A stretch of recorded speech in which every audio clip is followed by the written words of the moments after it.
Well, hello and welcome all you wonderful people out there in YouTube land to the Texas Special YouTube channel. For this in-scale locomotive product review, we're going to be taking a look at this vintage lifelike F7A, lettered for the Burlington Northern, road number 9790.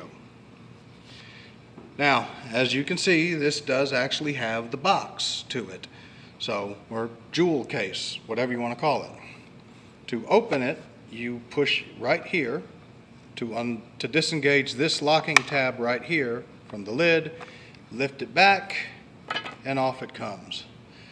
And then you just remove the locomotive from the plastic cradle, insert it into the box itself, and the engine is free. This, just like the Bachmann I took a look at in March, is a staple of the used and vintage train set market. And of course, F7s abound with Bachmann sets all the way up into the mid 2000s to very early 2010s. And of course, well before that, Lifelike Products was a model train manufacturer that made beginner sets in HO and HO scale. Their beginner sets tended to be on the lower end of model trains. They were the stuff that you started out with. They were not necessarily what you continued on with. This is no exception. These trains, this is, if I had to guess, late 90s, early 2000s vintage. They came with Rapido couplers. It wasn't until the early 2000s, with the advent of the Proto line, that they started upping their game a little bit more. And of course, nowadays, speaking in terms of 2025, lifelike model trains has been extinct for the better part of a decade, maybe more, bought out by Walthers. Given that this is an older model, of course, I'm not expecting today's standards of detail and accuracy, especially with regards to paint job and paint separation, which is the first thing that I notice on this engine. The white on the stripe, it's very sloppily applied. It is definitely been painted on.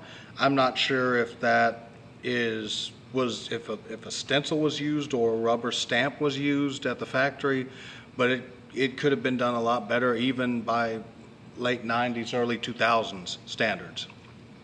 However, the lettering and decaling on this engine is actually very nicely done. It's like Jekyll and Hyde, sloppy and misshapen here, and rather neat and articulate here. So, that is what that is. The silver and the green, to my eye, looks to be a little bit more cleanly separated from each other than the green and the white, but there's still definitely is room for improvement. That being said, even though the paint separation isn't as crisp as I or pretty much any model railroader in today's world would prefer, it is evenly applied. There is no portion of the paint job where you can tell it's thicker or thinner. You have this molded on ladder here and here. You have the engine compartment door here. You have the, far as I can tell, correct arrangement for the portholes for the engine compartment. This grill detail along the top of the locomotive is molded onto the body of the locomotive, very nicely done, as well as the door latch here. The trucks have pretty good detail for an engine this small and this vintage. You can see the journals, you can see the rivets, you can see the springs. Everything that should be there is there, and it looks very nicely done. The shell of the locomotive is a one-piece plastic casting, and it's held on by two locking tabs here and on the same spot on the other side of the locomotive.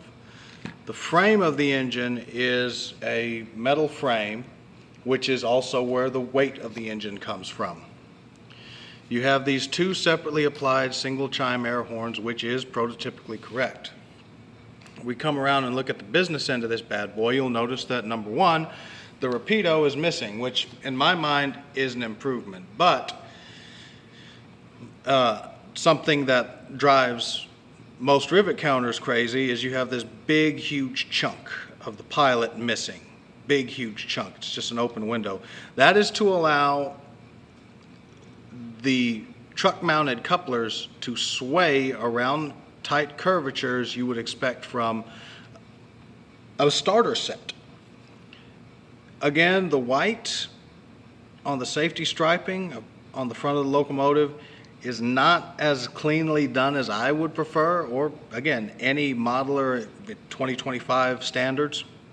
You have some cast on windshield wipers on the windshields that you may or may not be able to see. You have illuminated number boards, headlight, and signal light. Now, these are not operating independent of each other. They both come on and neither of them flash. Remember, this is, this is 90s to early 2000s starter set, low end of the spectrum technology. Looking at the top of the engine, you have a, for the most part, prototypically correct arrangement with one exception. The box says this is an F7A, not an FP7. So this right here, all this that you see, that's for a steam generator. That's indicative of a passenger locomotive, not a freight locomotive. A straight F7 probably wouldn't have that, an FP7 would. If I'm getting that wrong, then feel free to correct me in the comments. Politely, please. You have the cooling fans, cast on exhaust stacks, and rivet detailing around these roof panels. And you have some cast on lift ring detailing here, around this panel here.